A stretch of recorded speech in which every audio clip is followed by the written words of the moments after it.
Hola, clase. Feliz año nuevo. ¿Cómo has estado? ¿Cómo estaban tus vacaciones? Espero que pases muy bien. Hoy vamos a empezar el año con el subjuntivo. Ya sabemos un poco sobre el subjuntivo. En español 2 aprendemos la formación de verbos regulares, algunos verbos irregulares y dos usos del subjuntivo en el presente. Este año aprenderemos mucho más sobre el subjuntivo. At the end of this lesson, we'll talk about the different ways that we can use the present subjunctive tense in Spanish. But before we do that, let's take a look at how we form regular verbs in the present subjunctive. All we need to do is follow 3 simple steps. The first thing that we do is put the verb in the yo form of the present tense. After that, we remove the o. And then the third step is we add the opposite endings. So AR verbs get ER/IR endings, and ER and IR verbs get AR endings. Now, this should look really familiar to you because we just did this when we were forming commands in Spanish in the previous chapter. So you'll see that we're doing that in the exact same way. We follow the 3 same steps to form the subjunctive that we did to form commands in Spanish.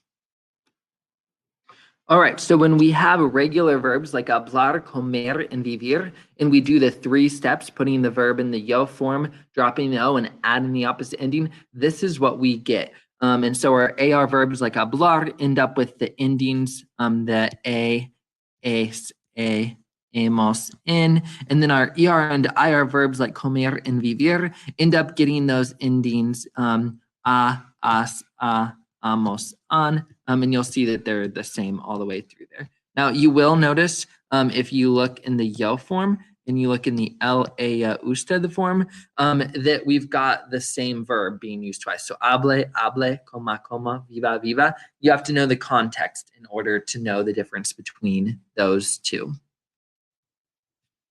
All right. Now I want to talk about conjugating some regular verbs in the subjunctive tense that are a little bit tricky. And that's because that while they're regular in the subjunctive tense, meaning that they follow the 3 rules, you put them in the yo form of the present tense, you drop the o, and you add the opposite ending, they're irregular in the yo form of the present tense. So when you go to that first step to form the subjunctive, you have to remember that although they're acting as a regular verb and following the rules in the subjunctive tense, in the present tense, they never were a regular verb to begin with. They were an irregular verb. And so let me show you what these verbs look like in the yo form in the present tense. And it would be wise of you to write these down because we're going to cover a lot more irregular yo form verbs in this lesson today for the present subjunctive than we have before. And so it's going to be important that you keep them separated in your mind. Decir, you can actually try to write these before I do if you remember them or say them, is digo. Caer is caigo. Hacer is hago. Oír, which is to hear, is oigo. Poner, pongo. Salir, to leave. Salgo. Venir, vengo. Tener, tengo. Traer, traigo. And seguir, which is to follow, sigo. All right. So when we are using these verbs in the subjunctive tense, we have to do that first step, which is to go to the yo form. That's what this is. This is the yo form of the present tense. And then we drop the o and add the opposite ending. So we end up with, for like decir, we end up with things like diga, digas, hago, hagan, tengo, tengamos. And we did this with the commands as well, right? And we need to remember to carry on what we were doing with the commands into the subjunctive when we're forming these. So these verbs are considered regular verbs in the subjunctive tense, but be careful because they are irregular verbs in the yo form of the present tense. Okay, like I said, we're going to learn about more verbs that are only irregular in the yo form of the present tense. So verbs that end with CER or CIR are going to add a Z before the C. And I'll show you what that looks like. So for conocer, if I want to say I know something, I would say yo conozco. See that I added a Z before the C there. Ofrecer, so if I offer something, ofrezco, and just adding a Z before the C. Crecer, crezco. Okay. Now don't get confused. You're adding the Z before the C there, like on the end, not the C at the beginning of the words like conocer, crecer, and conducir. Conducir, we end up with yo conduzco. So I drive. Traducir. Traduzco. So I translate. In producir. Produzco. I produce. And again, you can just see that all we had to do is add a Z before the C. Okay, so these are regular verbs in the subjunctive tense. We still just follow the 3 steps. Go to the yo form of the present tense, drop the O, add the opposite endings. But we need to remember that when we go to the yo form of the present tense, these verbs have irregular forms in the yo form of the present tense. All right, and here I have 2 more categories of verbs that are only irregular in the yo form of the present tense. So verbs that end with UIR, they're going to add a Y before the O, and I'll show you what that looks like here. So I have contribuir, construir, and destruir. These 3 verbs end in UIR. I'm actually going to write contribuir up here because it's a pretty long word, and I don't have very much room down there. So I do everything like normal, all right? But when I get here, I take off my IR. Before I add my O, I'm gonna add a Y, okay? So I end up with contribuyo. Then construir, do the same thing. I write out my verb, take off my IR. Before I add the O though, I put a Y before it. So construyo, so I construct. Destruir, same thing. Destruyo, I destroy. All right, so you've got that Y in all 3 of those spots. You add the Y before the O. Contribuyo, construyo, and destruyo. Really, the only reason why you're doing any of this is so that you can maintain the sound of the verb. You don't add that Y there, the verb would sound really weird without it.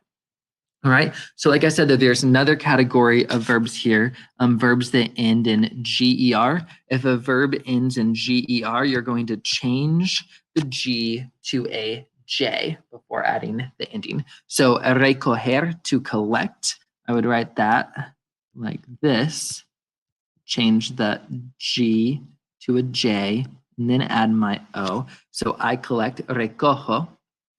Escoger, to pick. Maybe you have some options and you're going to pick between them.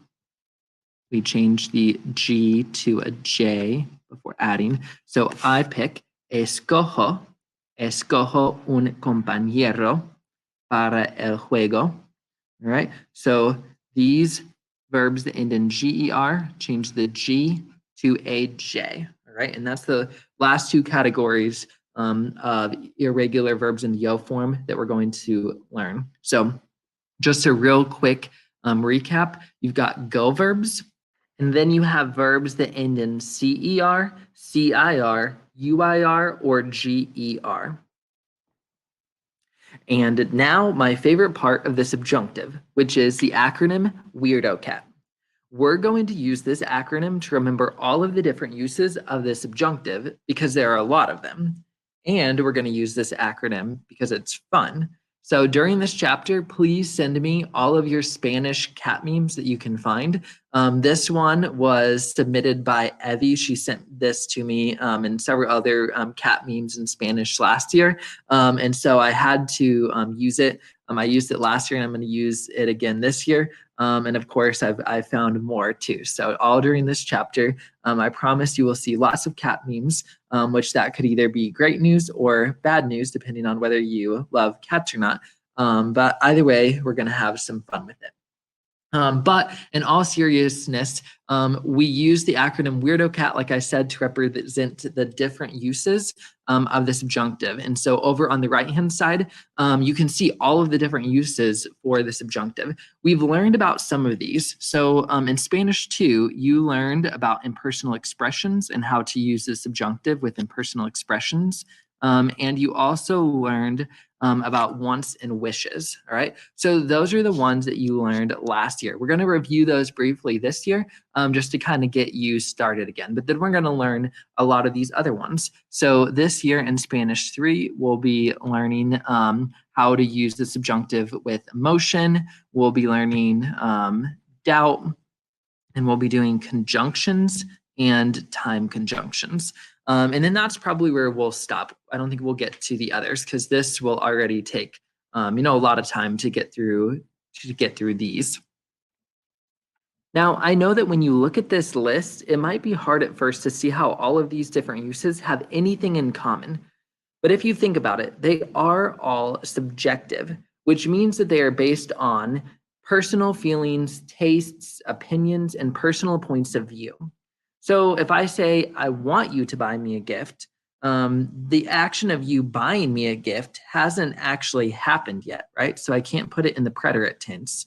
And I can't put it in the present tense because it's not happening now, although that'd be nice. And there's not even any guarantee that it will happen in the future. So I can't really put it in the future tense either. And so that's why I use the subjective tense, because I'm expressing a want or a wish that's subjective, to my personal opinion, and also subjective to whether or not you actually follow through with it and do it. Any of these other ones, I could give you examples of how they are subjective as well, like doubt. If I say, I doubt he will win, whether or not he really wins is up in the air, right? And so I put it in the subjective because I'm just expressing my own feeling about whether he will or not. If I say it's sad, that somebody has a lot of homework, that's my personal opinion. Someone else might say, oh, well, I'm glad they have a lot of homework because then they won't be annoying me later. Maybe a brother or sister. So all of these different uses, as we get into more detail with them, you'll see how they actually do kind of all connect together and have a similar purpose. That's all we're going to cover though for now. And so in the next lesson, we'll be looking at impersonal expressions.